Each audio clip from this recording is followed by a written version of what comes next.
La fortuna de compartir este fin de semana con ustedes. Nada más quisiera dar brevemente algunos avisos, eh, más que nada, pues sobre todo en relación al cuidado de las instalaciones de este precioso teatro que nos han proporcionado. Nos indican que no se pueden introducir alimentos, ni bebidas, ni café, que por favor tratemos de mantener pues toda la limpieza y pues ahora sí que todas las instalaciones como están.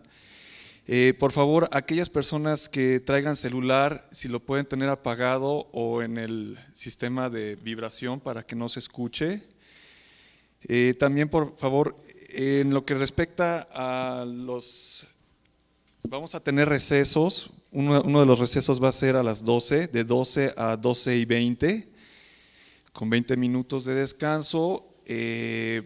Después de esto continuaremos con todo el seminario y vamos a tener la comida de 2 a 4. En el momento que salgan de las instalaciones para el receso o para la comida, por favor que no se les olviden sus objetos personales. Los baños y sanitarios se encuentran en la parte inferior, damas del lado izquierdo, caballeros del lado derecho. Básicamente, y bueno, pues también queremos informarles que Casa Tibet cuenta con equipo profesional de audio y audiovisual con el que se van a estar grabando todas las enseñanzas que vamos a estar recibiendo. Entonces, por favor, también se les solicita que no utilicen grabadoras, por favor, si son tan amables.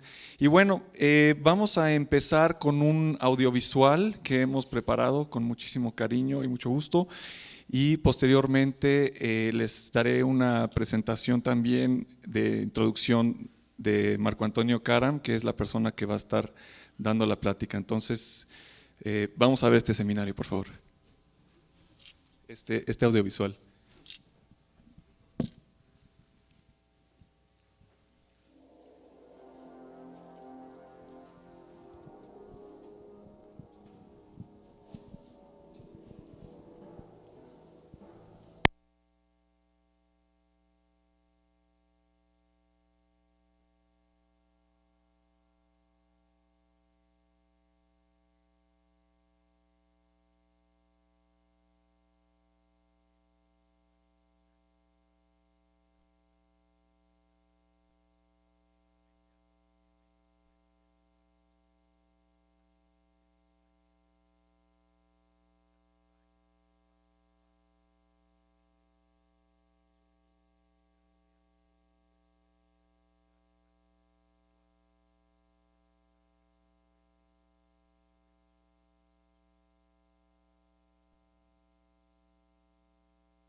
Gracias, Kai.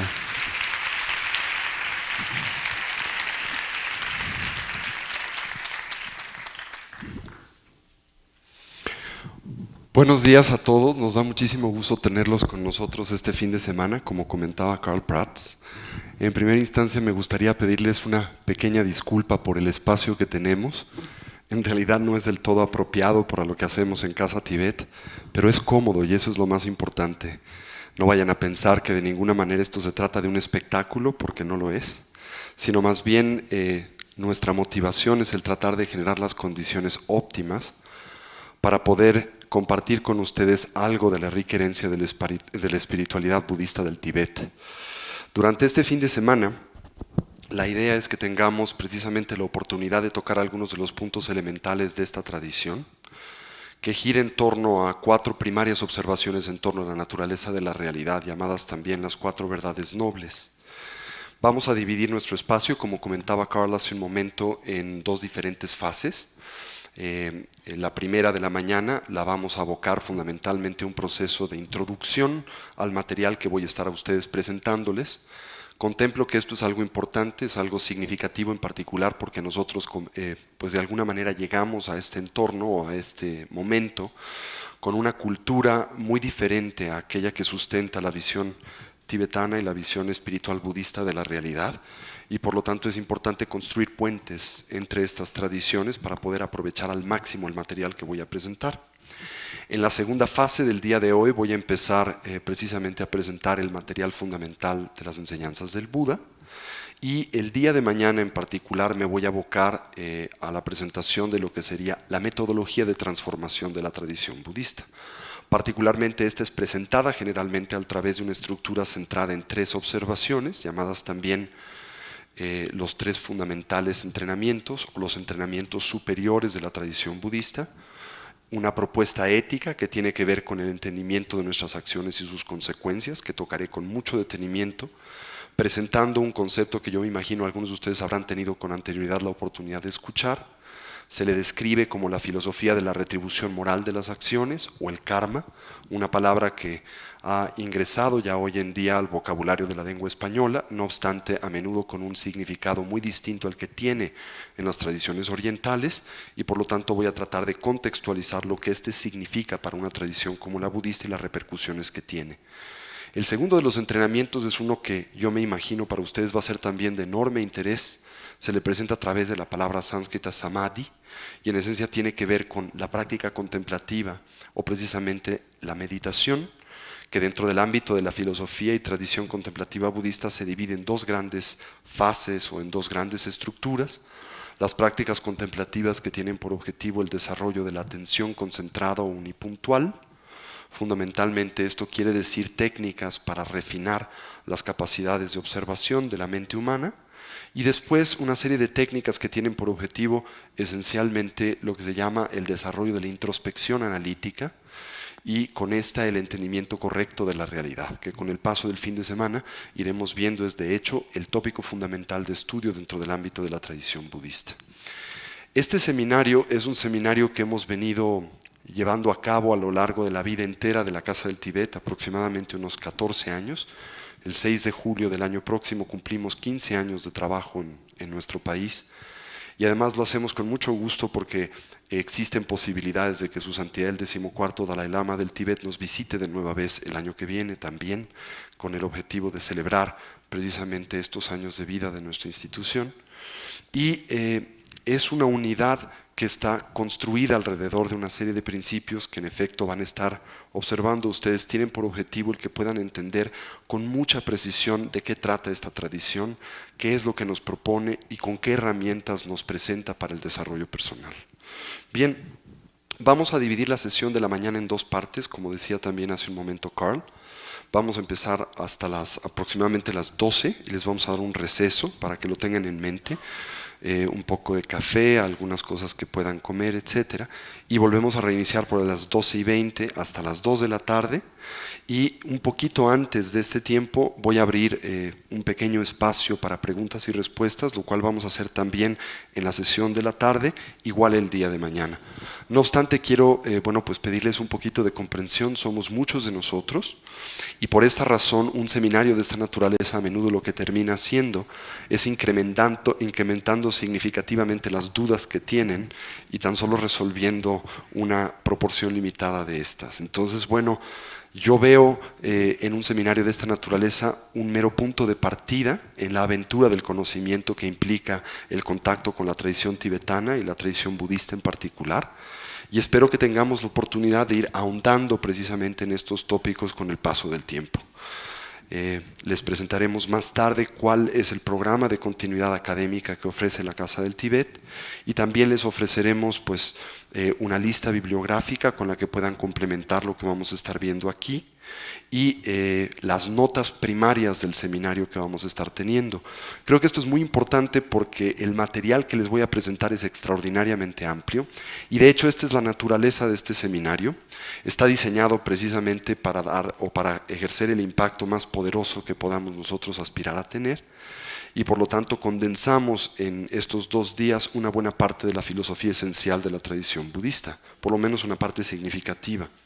Entonces, no esperamos de forma alguna el que este material que les voy a presentar es uno que ustedes logren entender en su totalidad en este fin de semana, o del que logren evidentemente maestría, sino que nada más lo escuchen, se familiaricen con él y con esto puedan de alguna forma vislumbrar la vastedad, la profundidad y la riqueza de esta tradición, con el objetivo quizá de complementar su visión cultural de las tradiciones orientales, como la tibetana o la budista, quizá con el objetivo de construir puentes entre su propia tradición espiritual y la que ofrece una como la budista, y en algunos casos el encontrar una vía de desarrollo vital dentro del ámbito del seno de la tradición budista.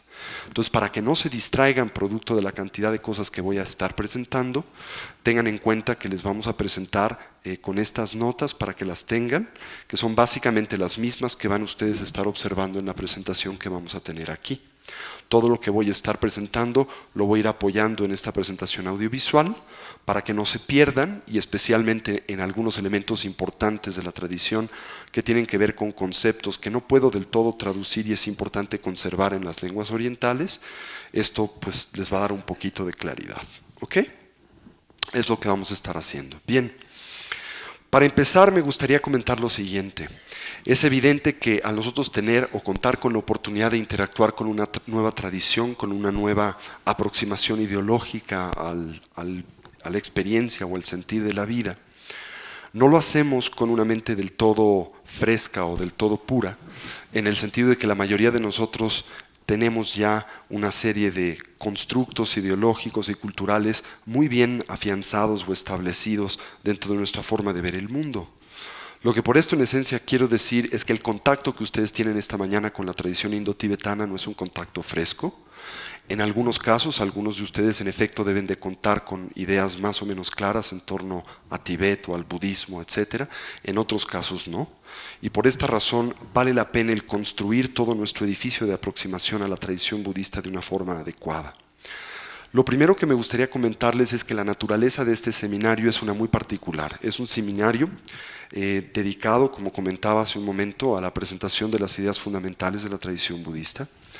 Y es muy importante el que tengan en cuenta que estas ideas fueron diseñadas desde el principio de la tradición con el objetivo de confrontar al individuo hacia un examen profundo y detallado de la naturaleza de su propia vida y de su propia experiencia, de su propia relación para con el mundo. Esta es, digamos que la estructura o la esencia de la manera en que el Buda enseñó, que vamos a también tratar de emular en el contexto de este seminario. Por lo que por favor no vayan a sentirse mal o vayan a sentirse en un momento determinado insultados o algo por el estilo, producto de lo que vamos a estar presentando, porque para empezar hay que subrayar que no es personal. Todo lo que vamos a estar comentando tiene que ver con un análisis detallado en torno a la forma en que experimentamos el mundo y si ajusta esta observación a ustedes mismos, creo que va a ser de valor, y si no, simplemente la pueden desechar, pero no conozco a nadie en este auditorio, así que nada de lo que vaya a decir está orientado a alguien en particular. Esto es muy importante. También es muy importante el tratar de construir, como comentaba hace un momento, algún tipo de estructura de relación para con las ideas que voy a estar presentando.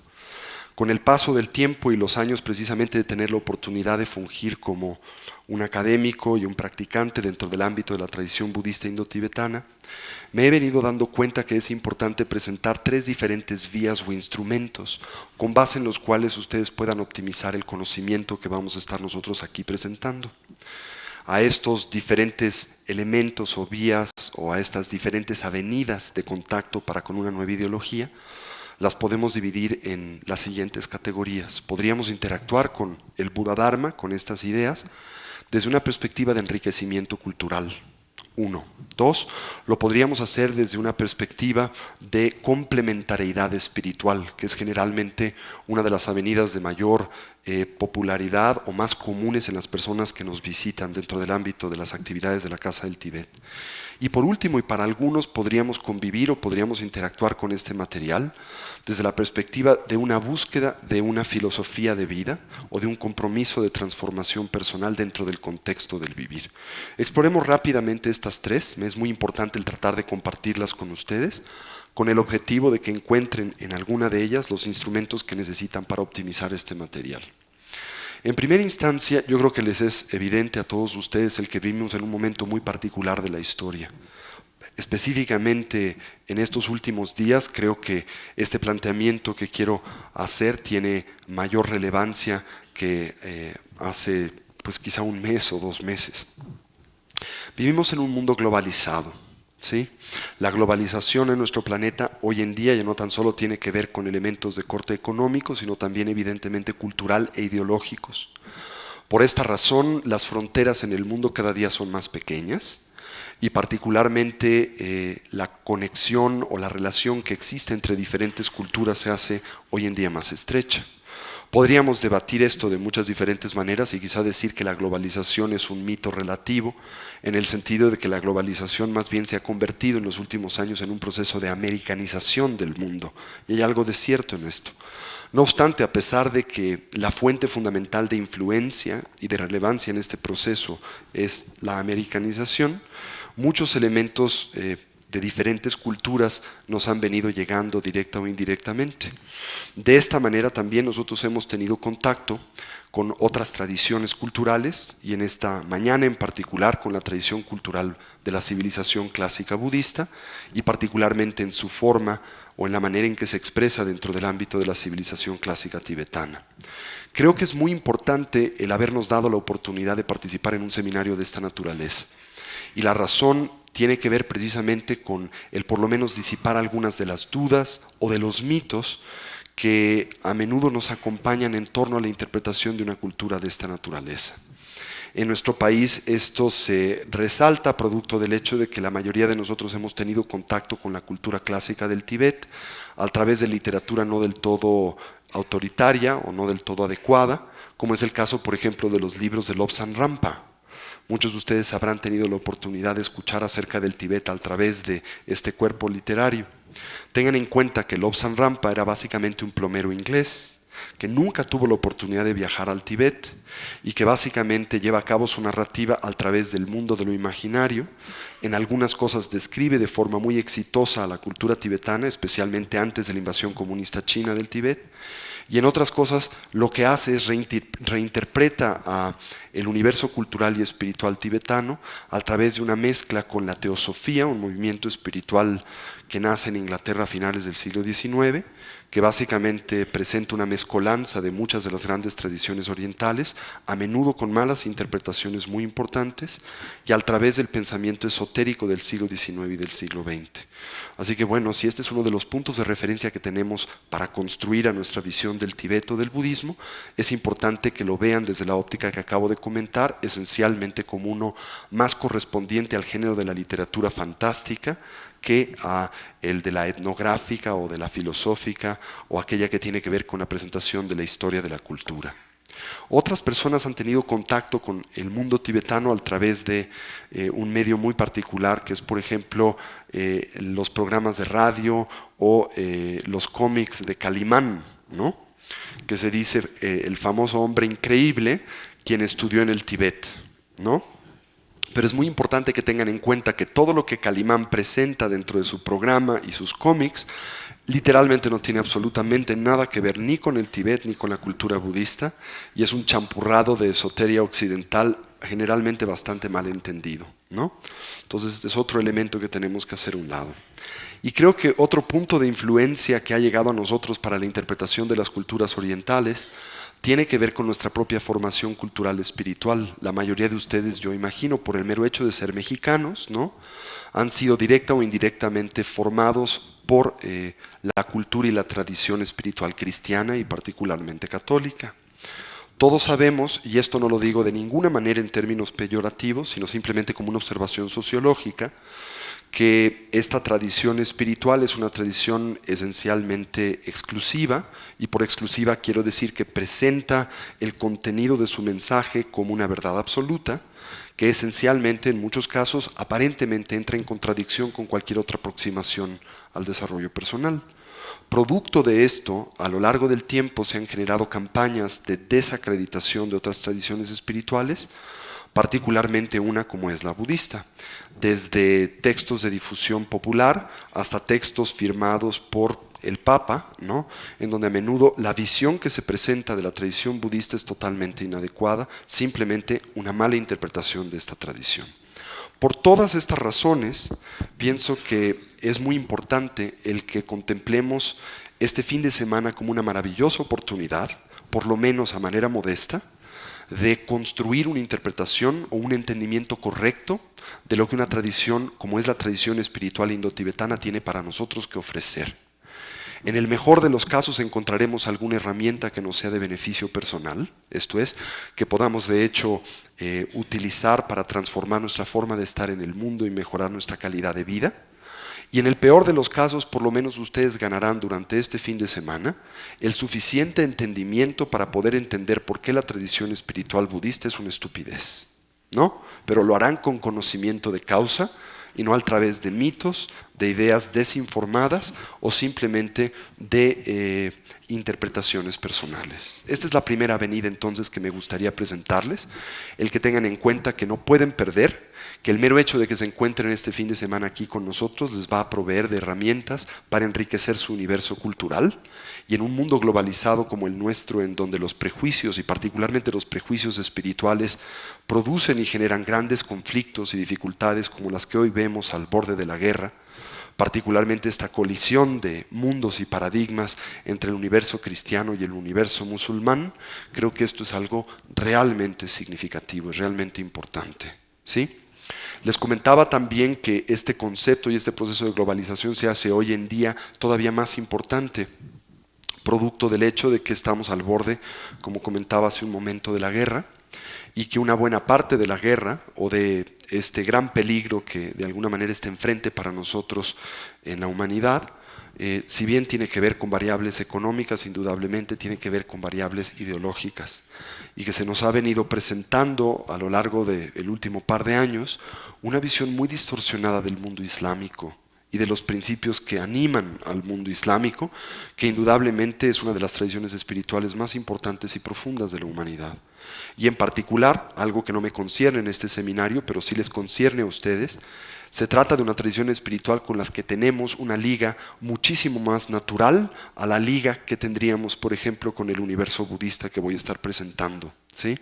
Finalmente provienen de una raíz en común y específicamente de una fuente literaria en común, que es la Biblia. Así que en este sentido veo como una oportunidad muy auspiciosa y muy positiva el tener la oportunidad de convivir con todos ustedes. Me sigue maravillando con el paso del tiempo la cantidad de gente que se interesa en oír hablar acerca de la tradición budista. Me da pena que lo tengan que hacer conmigo, que no soy su mejor expositor, pero bueno, por lo menos trataré de entretenerlos un poquito durante el fin de semana. Dos, creo que otro vehículo que podemos utilizar precisamente para interactuar con este material es uno que podemos construir a través del principio de la complementariedad espiritual.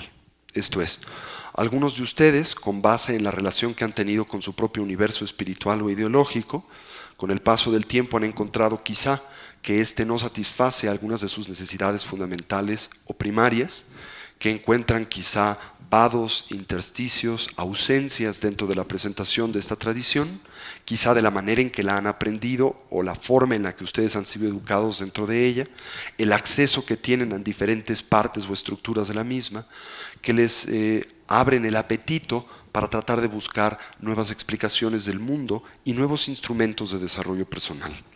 Creo que, insisto, dentro del ámbito de un mundo como el nuestro hoy en día globalizado, esto es algo totalmente justificable, es algo totalmente positivo y es esencial que no genere ningún tipo de dimensión de culpa por ello. Esto es, el que ustedes busquen otras explicaciones del mundo que puedan complementar su visión actual.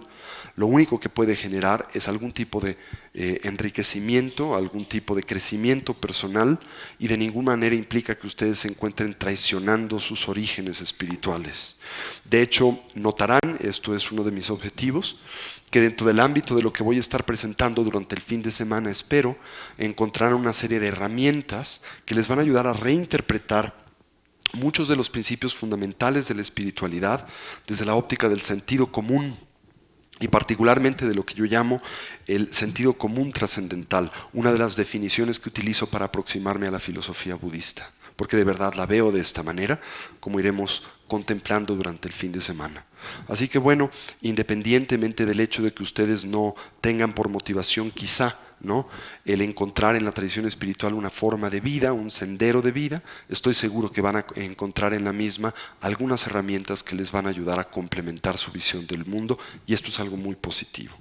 Y por último, no puedo negar que en el caso de algunas de las personas que a lo largo del año tienen la oportunidad de acompañarnos en eventos de esta naturaleza, algunos quizá encuentren en la presentación budista, si tengo suerte y tengo éxito, ¿no?, un planteamiento de extraordinaria solidez y coherencia en torno a nuestra capacidad de entender el mundo, de superar nuestras dificultades y problemas cotidianas, y encontrarán una tecnología de desarrollo que quizá sea una con la cual quieran comprometerse de una forma más profunda, más seria y de mayor plazo. Algunas personas emprenden este ejercicio dentro del ámbito de la institución que dirijo, que es la Casa del Tíbet, con base en 4 diferentes niveles de motivación. Y son los siguientes. Algunas personas toman la determinación de interactuar con la ideología y la práctica, la tecnología de desarrollo de la tradición budista, en esencia porque buscan mejorar la calidad de su vida. Y lo desean hacer, de hecho, desde una óptica de corto plazo. Descubren, entienden que experimentan dificultades y problemas variados, y que en efecto el planteamiento budista les puede brindar herramientas muy eficaces para superarlos de una forma relativamente exitosa en un tiempo modesto. Una vez que algunas de estas personas obtienen esto como consecuencia, piensan o sienten que esto es lo que en esencia estaban buscando, si tienen un buen corazón, agradecen lo aprendido a la tradición, y después continúan con sus vidas con base en sus intereses personales. En un segundo nivel de motivación, algunas personas se relacionan con la tradición budista producto del hecho de que han construido o de alguna manera tienen consigo un entendimiento en torno a la dimensión trascendente de la vida y de la conciencia.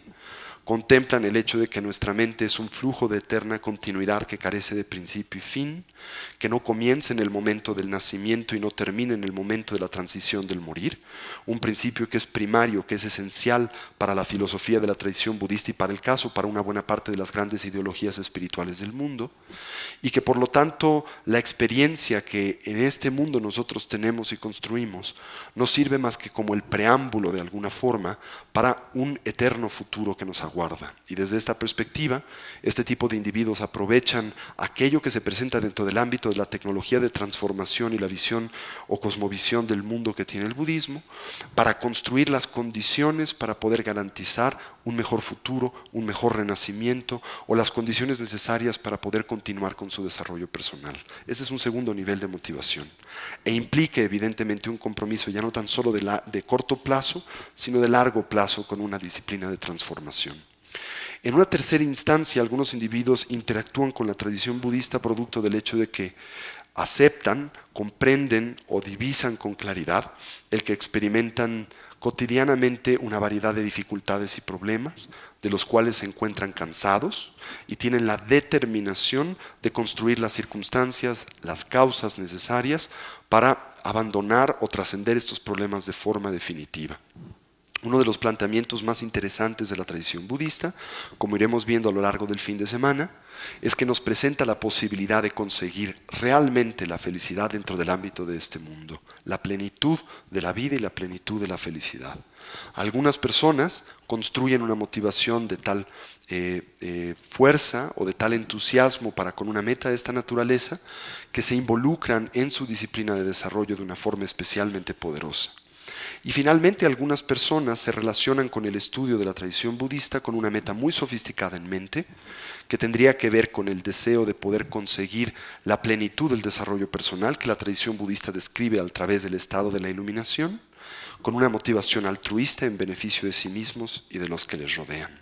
Así que tenemos todas estas variables que siempre al principio de un seminario de esta naturaleza me gusta compartir, porque pienso son en efecto instrumentos esenciales para poder exitosamente interactuar con una nueva ideología, en este caso con la de la tradición budista. Lo pueden hacer entonces meramente con el objetivo de poder enriquecer su vida culturalmente hablando, lo cual es algo siempre importante en este mundo globalizado y repleto de conflictos interreligiosos, interideológicos, etc. Lo pueden hacer con el concepto de la complementariedad espiritual, la búsqueda dentro del ámbito de otras tradiciones espirituales o filosóficas de herramientas para su propio desarrollo, sin de ninguna manera tienen que dejar atrás aquello con lo que tienen familiaridad, sino más bien enriquecerlo. Y finalmente, una aproximación que tuviese que ver con el comprometerse como un camino de desarrollo de vida con una tradición como la budista en estos 4 diferentes niveles, para mejorar la calidad de la vida, para poder garantizar las condiciones para construir un proceso de auténtica trascendencia, para poder eliminar definitivamente las condiciones del sufrimiento recurrente o para poder de forma plena actualizar nuestros potenciales y trascender nuestras limitaciones, esto es, obtener el estado de un Buda en beneficio de uno mismo y de los demás. Para llevar a cabo entonces este seminario les voy a suplicar que tengan en cuenta 3 elementos fundamentales. Generalmente esto se presenta dentro del ámbito de la Academia Indo-Tibetana como un prerequisito esencial para poder construir el tipo de receptividad a este material. Primero, y se presenta generalmente a la manera de una metáfora con una jarra. Imagínense ustedes que tienen una jarra y la ponen de cabeza y quieren en ella vertir un maravilloso o muy claro néctar o líquido. Simple y sencillamente este se va a derramar. Por esta razón es muy importante que al interactuar con un material como el que voy a presentar, hagan un esfuerzo de hacerlo con un corazón abierto, una mente lúcida, ¿sí? Voy a insistir en el hecho de que el material que voy a presentar durante el fin de semana es un material confrontativo. Es un material que tiene por objetivo el obligarles directa o indirectamente a reevaluar muchas de sus ideas en torno a la existencia, a la manera en que viven sus vidas, a la manera en que interpretan el mundo, etc.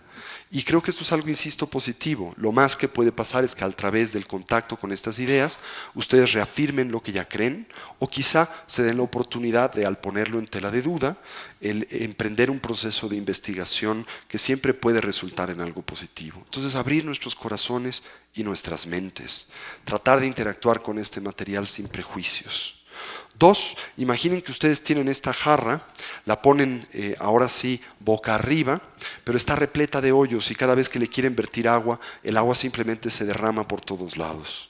Aquí lo que tendríamos que hacer es tendríamos que tapar, sellar estas fugas, y de la misma manera, para que puedan aprovechar al máximo el material que voy a presentar, me gustaría invitarles a que lo tratasen de hacer con la mayor concentración posible, el focalizar su atención en estas ideas y en este material sin distractivos. Traten de dejar sus preocupaciones afuera, lo que tengan que hacer, la agenda de la semana que entra, etcétera, y concéntrense en este material.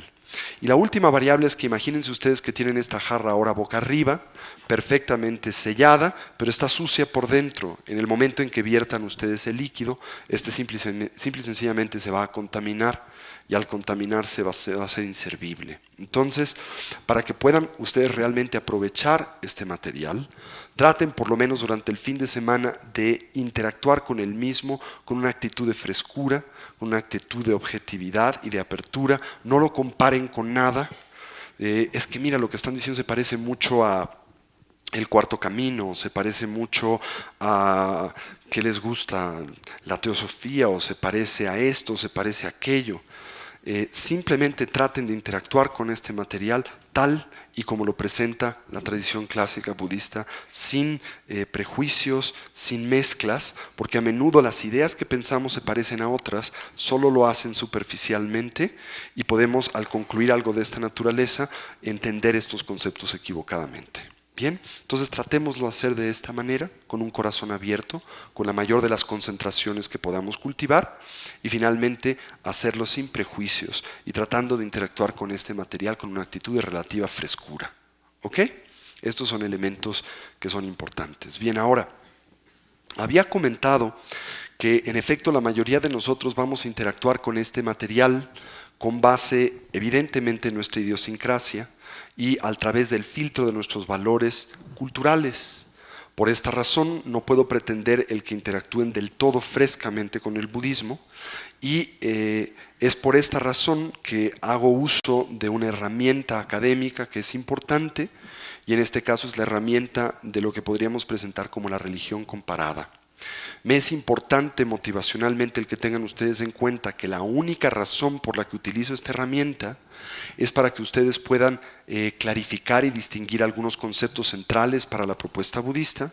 Esto es que puedan hacer una básica distinción entre lo que el budismo propone y otras tradiciones espirituales proponen.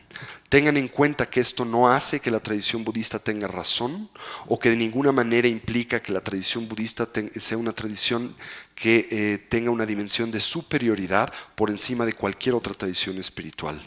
Me es muy importante el que tengan en cuenta que esta no es la motivación por la que nos encontramos aquí, sino simple y sencillamente el que puedan distinguir entre una idea y otra, producto del hecho de que, en efecto, como comento hace un momento, su forma de interactuar con esta tradición no es del todo fresca, no lo hacen ausentes de prejuicios, ideas, etcétera, ¿no? Y por esta razón vale la pena el ir explicando algunas ideas de una forma distinta. Bien, la tradición espiritual budista a lo largo de su historia es una tradición que nunca se ha presentado como una tradición misionera. Por razones estructurales de la propuesta budista, no se contempla a sí misma como una tradición espiritual superior a ninguna otra. Y es muy importante que tengan en cuenta que eso es también la motivación por la que estamos aquí. No queremos convertirlos a nada, ni queremos que se hagan budistas.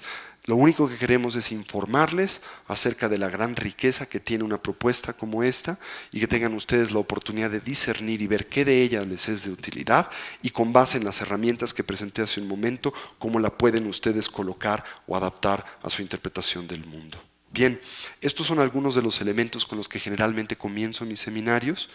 Como bien dice el dicho mexicano, la mula no era lisca, así la hicieron. Y me he ido dando cuenta con el paso del tiempo que este tipo de clarificaciones son realmente importantes para que no sientan en este material nada que les pueda parecer amenazante. ¿Ok? ¿Queda esto claro? Podemos partir de ello, ¿verdad? Muy bien. Ahora, con esto en mente, una de las primeras cosas que enfatizo en torno a este material es que, oye, Carlos, está esto, no sé si te has dado cuenta que está, ¿cómo se llama? Fuera de foco. ¿Lo ven? ¿Sí lo ven fuera de foco? A ver si lo pueden ajustar, por favor. Bien, uno de los primeros elementos con los que comienzo este seminario es precisamente con la presentación de esta efigie o de este elemento iconográfico de la tradición budista, que es una imagen tradicional del Buda histórico de Siddhartha Gautama. Y lo hago por una razón específica y tiene que ver con que me he encontrado con el paso del tiempo, que la mayoría de la gente asocia a la tradición budista con este gordito que ustedes ven en los restaurantes chinos. ¿Sí? Entonces inclusive hay una serie de mitos muy particulares que giran en su entorno, como por ejemplo que la gente cuando entra al restaurante les soba la panza y tienen la idea de que éste les confiere algún tipo de buena suerte o de fortuna, ¿no? Y esto se consolida cuando ven que el dueño del restaurante es un oriental, generalmente algún tipo de chino, y por lo tanto dicen, pues entonces definitivamente tiene que creer en algo de esta naturaleza y esta figura debe de ser la del Buda, ¿no? Bueno, la primera noticia que creo que es importante que tengan en mente es que este gordito que ustedes ven en los restaurantes chinos no es el Buda, no es el Buda histórico. Este gordito recibe varios nombres, Putai, uno de ellos, Mitofu, otro de ellos, dentro del ámbito de la cultura china que realmente lo acuñó. Es un símbolo o un elemento iconográfico que precede a la introducción del budismo en China, ¿sí? En realidad correspondía a la tradición espiritual prebudista de China más preponderante y más importante, que era el taoísmo, que es coetánea al surgimiento del budismo, por lo menos literariamente. Surge en una forma organizada en el siglo VI antes de la era moderna, a través de un clásico de la literatura universal que todos ustedes conocen, que es el Tao Te Ching, o el Camino del Tao, atribuido a un místico y filósofo chino coetáneo del Buda llamado Lao Tzu, ¿no? Entonces, la figura de este gordito de Mitofu, en esencia representa conceptos tales como los de la abundancia, la prosperidad y la larga vida, que han sido conceptos importantes no tan solo para la cultura china, sino para todas las grandes culturas y civilizaciones del mundo. Pero en particular el China, un país que ha sufrido a lo largo de su historia de sobrepoblación en general, de una inadecuada distribución de recursos naturales, etcétera, y en donde se han manifestado hambrunas reiteradamente a lo largo de su historia, pues es natural el hecho de que al representar a una persona abundante como este gordito que ven en los restaurantes chinos, se le asocie con el concepto de prosperidad, de éxito, inclusive de salud y de una larga vida. Por lo tanto, dentro del ámbito de la cultura china, la figura de Mitofu es utilizada como una especie de amuleto, como una especie de símbolo de buena fortuna, y por esto se coloca en muchos de estos lugares, específicamente en lugares públicos, pero tiene muy poco que ver con el mundo budista. Cuando el budismo llega a China, aproximadamente en el siglo III antes de la era moderna, y más tarde cuando se consolida la segunda fase de transmisión del budismo a China, el advenimiento de un gran movimiento espiritual llamado el movimiento del gran vehículo del Mahayana, que es el tipo de budismo que en esencia se practica hoy en día en China, por aquellos que todavía lo practican, porque es un país comunista y por lo tanto materialista dialéctico hoy en día. Se retoma, se reinterpreta este símbolo y se le asocia a la figura del Buda del futuro, el Buda Maitreya, un concepto importante para el mundo budista que básicamente tiene por objetivo el tratar de presentar la idea de que la experiencia de la iluminación trasciende a las limitaciones del tiempo, que todos los seres humanos poseen el potencial de convertirse en Budas y que en el futuro otros individuos que hayan actualizado este potencial se manifestarán en el mundo con el objetivo de beneficiarnos, en particular la figura del Buda Maitreya. Entonces, quítense esta primaria idea que a menudo sirve como de prejuicio para interactuar con el budismo. Hay gente que dice, ay, ¿qué le voy a aprender al gordo? ¿No? Está horrendo, ¿verdad? Entonces, quítense esta idea, sepan que este no es el Buda y este es el icono que tradicionalmente se utiliza para presentar a la figura del Buda histórico de Siddhartha Gautama. ¿No pudimos arreglar el foco, muchachos? ¿Se va a poder o no? Se mejoró un poquito porque está un poquito como borroso. Bueno, nuestro seminario se intitula Introducción a la teoría y práctica del budismo tibetano. Y en realidad este es un título muy apropiado porque en esencia lo que vamos a estar haciendo durante el día de hoy es construyendo el edificio ideológico que sustenta las propuestas de la tradición budista. El día de mañana, y particularmente en la segunda fase del día de mañana, nos vamos a abocar a la presentación de la tecnología de desarrollo budista. Este seminario en particular está orientado hacia el trabajo particular con la propuesta ética budista y tan solo secundariamente con la meditación budista.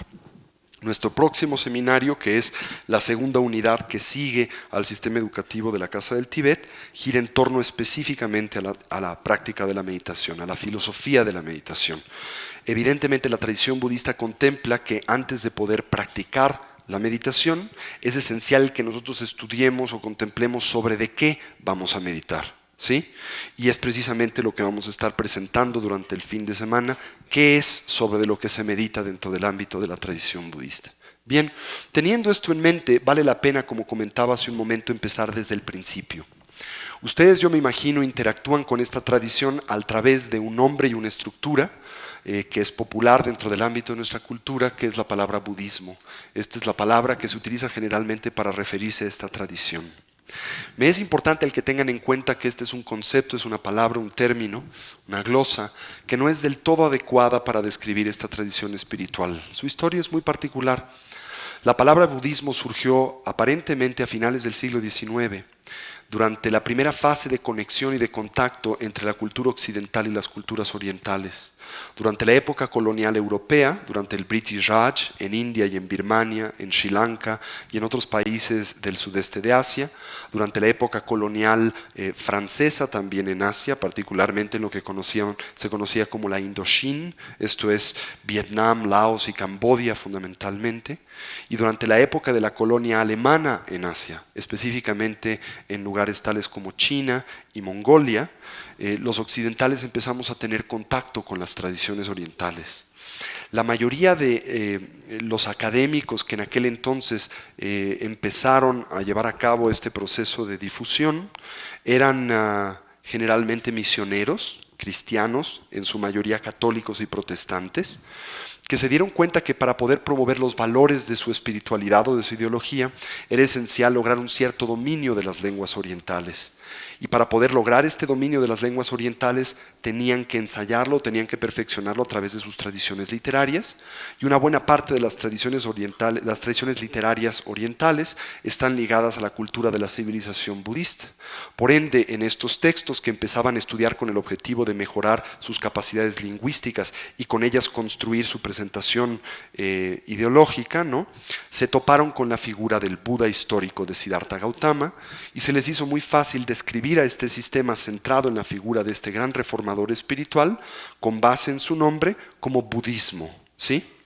Ahora, esta es una palabra, a menudo no lo contemplamos, pero es una palabra que viene acompañada de una serie de conflictos o de problemas, y particularmente aquello que tiene que ver con el sufijo ismo.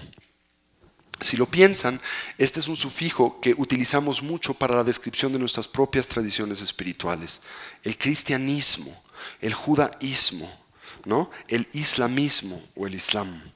Y es un sufijo que tiene una etimología muy particular. El sufijo ismo conlleva dos significados: el concepto de absoluto por un lado, y por ende también y de forma natural alguna dimensión como la dimensión de exclusividad. Si tienen ustedes en cuenta que una tradición espiritual como aquella con la que tienen familiaridad, que es la cristiana y particularmente la cristiana católica, son tradiciones teístas, esto es, tradiciones que fundamentalmente se ven como proviniendo del universo de la revelación divina, por lo tanto, el contenido de su propuesta es generalmente visto como absoluto, puesto que viene precisamente de la divinidad, tiene que ser absolutamente verdadero, y al ser absolutamente verdadero es presentado naturalmente como exclusivo, excluye cualquier otra aproximación. Bien, por esta razón, estos primeros filósofos y teólogos cristianos que viajaban a Asia pensaron que la propuesta espiritual del budismo, como la de cualquier otra tradición, tendría que tener una dimensión de esta naturaleza y decidieron describirla de esta manera. Pero esto es un error. En primera instancia, la tradición budista contempla lo siguiente, dice: el ser humano, y para el caso cualquier ser sintiente que se encuentre involucrado en algún tipo de fase o proceso de conocimiento, lo hace por naturaleza a manera y de forma subjetiva. Esto es, la interacción que nosotros podemos tener o construir para con el mundo es una que se basa en una serie de herramientas que distorsionan de una u otra manera el contacto y la dimensión de autenticidad que la realidad presenta. Veamos esto desde diferentes dimensiones, de la manera en que lo presenta la propia tradición espiritual budista. En primera instancia, si ustedes piensan, nuestra interacción para con el mundo está directa o indirectamente determinada con el lenguaje que utilizamos para describirlo. ¿Se han dado cuenta de esto?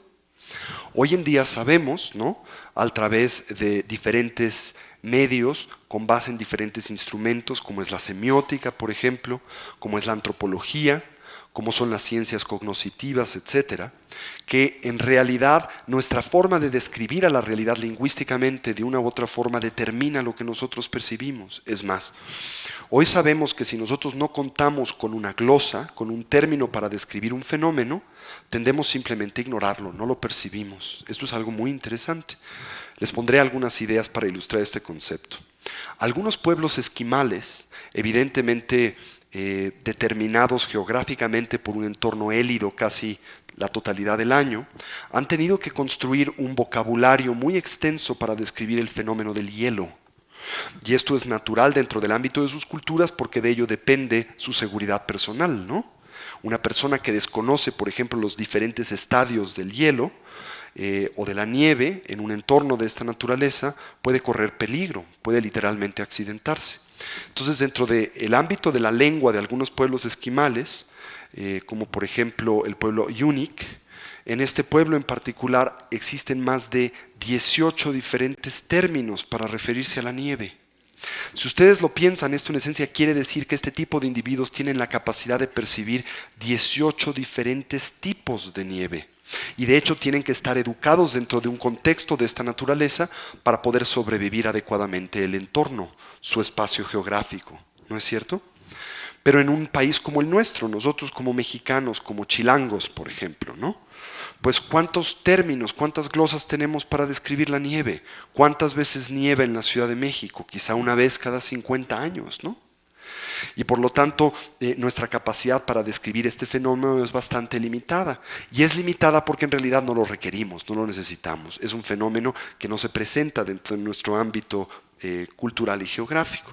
Por lo que tenemos 3 o 4 palabras: nieve, hielo, agua, quizá, ¿verdad? Si a nosotros nos tomaran y nos colocaran dentro de un entorno como el entorno esquimal en el medio del Ártico, lo más probable es que tuviéramos muchos peligros, en particular porque en efecto no contamos con los instrumentos para describir y percibir adecuadamente este entorno. Por lo que nosotros podemos concluir algo relativamente simple, pero importante para lo que voy a estar presentando, y es el hecho de que nuestra descripción del mundo, directa o indirectamente, depende del lenguaje que nosotros utilizamos. Si piensan ustedes que la lengua española cuenta con aproximadamente 40.000 glosas, es aproximadamente el número de palabras que están presentes en el Real Diccionario de la Academia Española, les preguntaría si piensan ustedes que con 40.000 glosas creen se puede describir la totalidad de la realidad. Es más, les tendría que decir algo todavía más extremo. Quizá haya simple y sencillamente 40.000 tonos de verde. Ahí se acabó el lenguaje. Punto. En un solo elemento. Por ende, la tradición budista afirma, y creo yo con razón, que es muy importante tener en cuenta que en efecto nuestra relación para con el mundo está basada en la utilización, en el uso de una serie de estructuras que son por naturaleza subjetivas y por ende limitadas, ¿no? Si lo piensan también, nuestra relación para con el mundo no tan solo depende del vocabulario del lenguaje que utilizamos, depende también de nuestra cultura, ¿cierto o falso? Nosotros percibimos el mundo con base en los valores o las características culturales con las que nosotros hemos sido formados. Les voy a dar un ejemplo que para mí es muy ilustrativo para poder entender este fenómeno.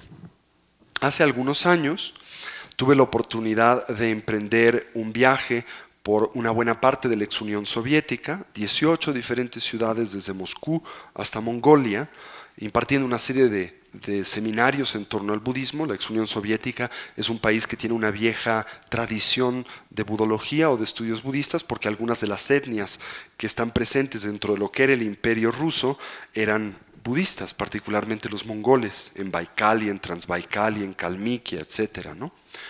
Total que me sucedió un fenómeno muy interesante. Como mexicano, en primera instancia, yo estoy acostumbrado a bañarme todos los días. Es algo natural. Como mexicanos es algo que para nosotros es significativo, es importante. Pero no lo hacen así los rusos, y no lo hacen por diferentes razones. Una, evidentemente cultural, una que tiene que ver con el clima de la Unión Soviética, que una buena parte del año es extremadamente frío, es muy extremo, y otra que tiene que ver con la infraestructura propia de la ex Unión Soviética, y de esto me enteré estando ahí. Tuve la oportunidad de vivir con la gente en diferentes departamentos y darme cuenta que toda la infraestructura de los edificios que se veían maravillosos por fuera estaba hecha a pedazos por dentro. Entonces, en las tuberías, en estos lugares, tú tan solo puedes sacar agua extremadamente caliente, hirviendo, que no puedes utilizar. De hecho, la gente la pone en grandes tinas y espera que se enfríe. O sacas agua verdaderamente hélida, con la cual tampoco te puedes evidentemente bañar porque te enfermas con mucha facilidad. Por lo que la gente tiene muchas dificultades para poderse bañar, lo tienen que hacer a jicarazos, no lo pueden hacer afuera por el clima extremo, lo tienen que hacer adentro, etcétera, por lo que tienen otro tipo de hábitos de higiene. Pero para mí esto era algo muy difícil de entender, porque yo tengo el hábito de bañarme todos los días y evidentemente, como podrán ustedes imaginar, estoy socializado a pensar que el que no lo hace es un cochino, ¿no? porque además es la manera en que de una u otra manera estamos educados, ¿no? Pensamos que nuestra forma de ver el mundo no solamente es la correcta, sino pensamos es absolutamente correcta, y que cualquier individuo que difiera de esta forma de describir la realidad se encuentra en el error, ¿no? Por lo tanto, independientemente de todas estas circunstancias con las que convivía en la Unión Soviética, ¿no? Mi conclusión era muy simple: estos cuates son los marranazos y punto. Total, que me pasaba una buena parte del día tratando de buscar un lugar en donde yo me pudiera bañar. En la ex Unión Soviética existen una serie de especies como de saunas o de baños públicos en diferentes colonias, a donde la gente acude precisamente para poderse bañar, porque a menudo no lo puede hacer dentro de casa. Total, me pasaba una buena parte del día buscando un lugar así y tratando también de comprar comida, porque en aquel entonces se encontraba el final de la perestroika y no había qué comer aunque ustedes tuvieran dinero para pagarlo, y generalmente vivías de pan que tenías que comer casi instantáneamente porque un par de horas después se convertía en ladrillo, y leche. Esto es lo que uno comía, no había otra cosa que comprar. Total, encontrabas la primera vez que encontré el sauna fue algo maravilloso para mí. Entré y con lo primero que me topo es con una rotunda gorda en el mostrador, que realmente me generó bastante ansiedad, ¿sí? Y le pedí que, bueno, pues me quería bañar, que quería rentar un cuarto y todo lo que sigue a esto. Esta mujer me facilitó mis toallas, muy de mal humor, ¿no? Un jabón, etcétera. Dije, bueno, ya, finalmente tomé estas cosas y empecé a caminar hacia el lugar donde me iba a bañar. Para la sorpresa de que esta mujer empezó a acompañarme, ¿no? Y eso sí me puso realmente nervioso. Total, que después de un tiempo entro al baño, cierro la puerta y en ese momento siento que, bueno, ya, quién sabe qué pase con esta mujer, pero yo aquí me quedo y me voy a bañar. Me quito mi ropa, empiezo a poner todo en su lugar y para cuando me doy cuenta, la gorda abre la puerta y se mete al baño, ¿no? Primero tengo un instante de pánico, no tengo conciencia de qué es lo que pueda suceder. Realmente me encuentro nervioso en cuanto a mi virtud, ¿no? Y después de un tiempo me doy cuenta que esta mujer no tiene malas intenciones, simplemente se queda afuera en la puerta, porque bueno, yo me imagino que los rusos son bastante destroyers como nosotros y tenía que cuidar las instalaciones, ¿no? Total, todo está bien, dije, bueno, ya lo puedo entender, estoy listo para empezar a bañarme, me quito todo, estoy a punto de entrar a una regadera y para cuando me doy cuenta, de nueva vez abren la puerta. Y ahora entran 3 rusitas. Porque resulta que en la ex Unión Soviética los baños son unisex, o sea, no hay distinción de género, ¿no? Y esto es algo culturalmente natural en la Unión Soviética, pero totalmente imposible de entender para un chilango, ¿no? O sea, esto no está dentro de mi descripción del mundo, ¿no? Para cuando me doy cuenta, estas muchachas con toda naturalidad se quitan enfrente de mí su ropa. Y luego viene la siguiente sorpresa, ni siquiera se fijan en mí, ¿no? Esto realmente me choquea. Bueno, total, nos bañamos, todo el mundo después se sale, ningún problema. Para mí fue una experiencia muy significativa, porque de alguna manera me ayudó a entender cuán condicionados estamos a interpretar el mundo con base en nuestros valores culturales. Y como yo creo que ustedes podrán imaginar, una de las primeras ideas que en mí surgieron al interactuar con una experiencia de esta naturaleza es, esto está mal, ¿no? ¿Qué les pasa? ¿Verdad? Aquí no hay virtud, ¿verdad? No hay privacidad, cosas de esta naturaleza. Cuando todos estos elementos son evidentemente prejuicios culturales, ¿verdad? Por ende podemos concluir, como lo hace el Buda, que nuestra interacción para con el mundo está determinada no tan solo por el lenguaje que utilizamos para describir la realidad, que determina lo que percibimos o lo que no podemos percibir, sino que también está determinada por elementos de corte cultural. ¿Estarían de acuerdo? ¿Qué me dicen de nuestra educación? ¿Nuestros modelos educativos determinan nuestra forma de percibir el mundo? Por ejemplo, ¿piensan que un muchacho educado en la Universidad La Salle percibe la realidad de la misma manera que un muchacho educado dentro de la Universidad Nacional? Si lo piensan, especialmente en nuestro país en los últimos años, esto se hace cada vez más patente, el que estos diferentes modelos educativos, estas diferentes descripciones del mundo, en efecto revelan una realidad muy distinta que a menudo entra en conflicto, ¿verdad? Nuestra educación también, indudablemente, determina la manera en que nosotros percibimos el mundo. ¿Qué me dicen de la clase social? ¿La clase social determina nuestra forma de entender el mundo? ¿Percibirá la realidad de la misma manera un muchacho fresa de las lomas que un muchacho de Ciudad Neza? Definitivamente no. Ambos tienen una muy particular convicción, que el otro está mal, ¿verdad? En esto coinciden y tienen total certeza de ello. No obstante, su percepción del mundo es radicalmente diferente y depende de valores culturales y socioeconómicos, ¿cierto o falso? ¿Qué me dicen de otra variable interesante? El género. ¿Determina la manera en que vemos el mundo? Hasta hay un libro de difusión popular que dice que los hombres son de Marte y las mujeres son de Venus, ¿no? Yo lo siento muy modesto, tendría que decir que los hombres quizás somos de la Vía Láctea y las mujeres de Coma Bernice, ¿no? Dos galaxias enteramente distintas. Por lo menos así aparenta algunas ocasiones, ¿no? La manera en que entendemos el mundo, codificamos nuestra relación con la realidad. Por ejemplo, ¿no? Cuando la mujer llega a casa después de un día complejo y difícil en el trabajo y comenta abiertamente que no quiere discutir nada de lo que ha sucedido en el día, en realidad lo que quiere decir es: pregúntenme reiteradamente, ¿no es cierto? ¿Cierto o falso? Y si esto no sucede, surgen todo tipo de problemas, ¿no? Dice: no quiero hablar con nadie, no quiero que me pregunten nada, tú lo respetas y luego: yo sé que no te interesa ya nada de mí, ¿no?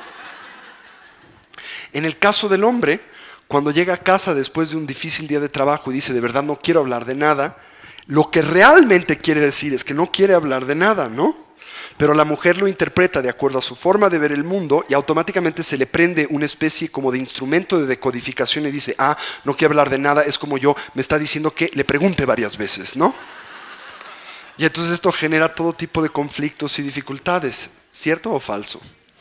La realidad es que hombres y mujeres, producto de diferentes elementos, entre ellos la socialización, evidentemente, tenemos una forma muy distinta de percibir el mundo. Y de nuevo, ambos tenemos certeza de que aquella que utilizamos no solamente es la correcta, sino es absoluta, ¿verdad? Lo cual lleva a los hombres a concluir que el problema con las mujeres es que están locas. Y a las mujeres el concluir que el problema con los hombres es que tienen ciertas disfunciones cerebrales, ¿verdad? O quizá que no utilizan exactamente el cerebro para percibir, lean en ello otras cosas, ¿no? Bien, la realidad es que nuestra percepción del mundo, ni buena ni mala, ni absoluta ni exclusiva, simplemente es relativa y depende de múltiples factores, entre ellos el género, ¿cierto o falso? Por ejemplo, el modelo cognitivo que generalmente el hombre es educado a utilizar para interpretar y decodificar el mundo es racional.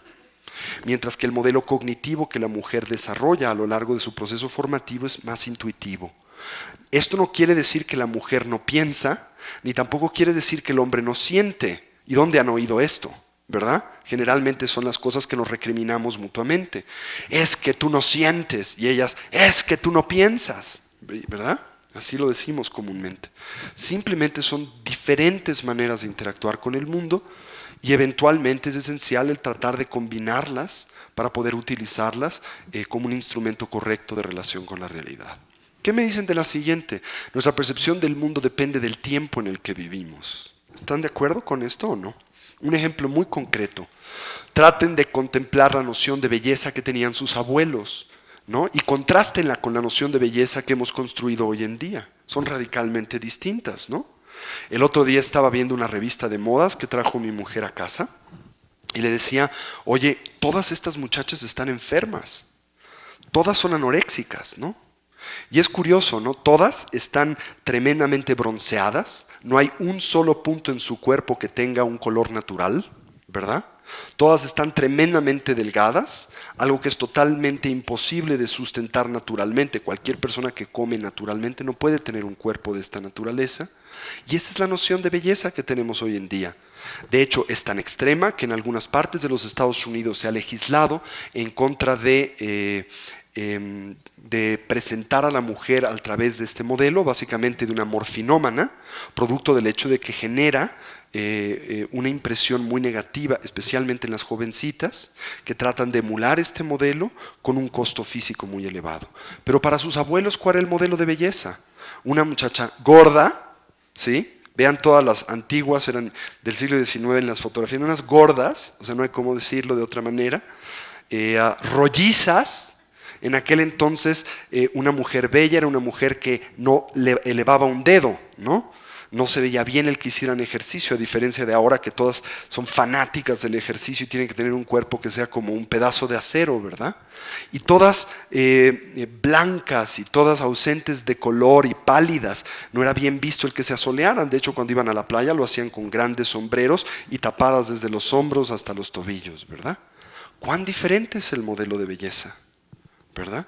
Pero nosotros no lo vemos de esta manera. Realmente creemos que las nociones que hoy tenemos, por ejemplo, de bellezas, son las correctas, son absolutas y hasta exclusivas. Y llegamos a un punto de tal arrogancia que inclusive organizamos un concurso extraordinario y realmente misterioso que se llama Miss Universo, ¿no? Ya ni siquiera decimos Miss Homo Sapiens, ¿verdad? Es Miss Universo, lo cual quiere decir que si existe algún tipo de amiba reptante inteligente en coma verniz, nunca va a poder competir con estas gringas, ¿verdad? Esculturales. No hay ni manera de hacerlo. Y si ven, ¿quién gana estos concursos? El mismo modelo humano, reiteradamente.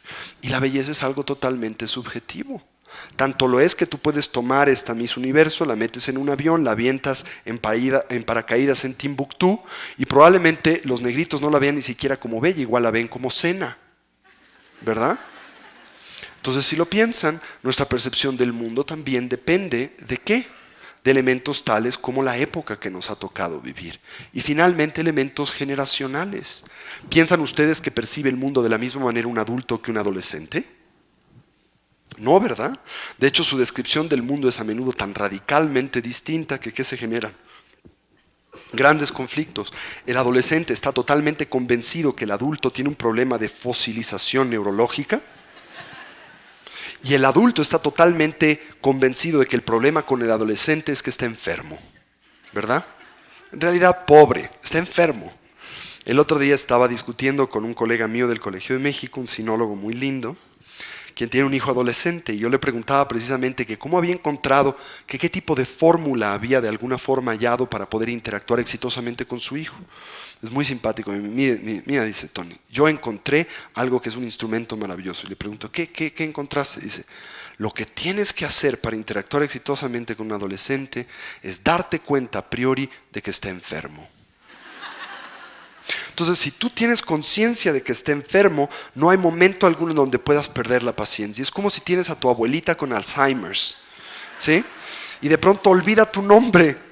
Pues no te enojas con la abuela y dices, pinche vieja, tantos años de conocerme y no recuerda mi nombre. Simplemente sabes que está enferma, dice él, ¿no? Por lo tanto, el adolescente tiene este problema y tienes que verlo como algo que no es personal.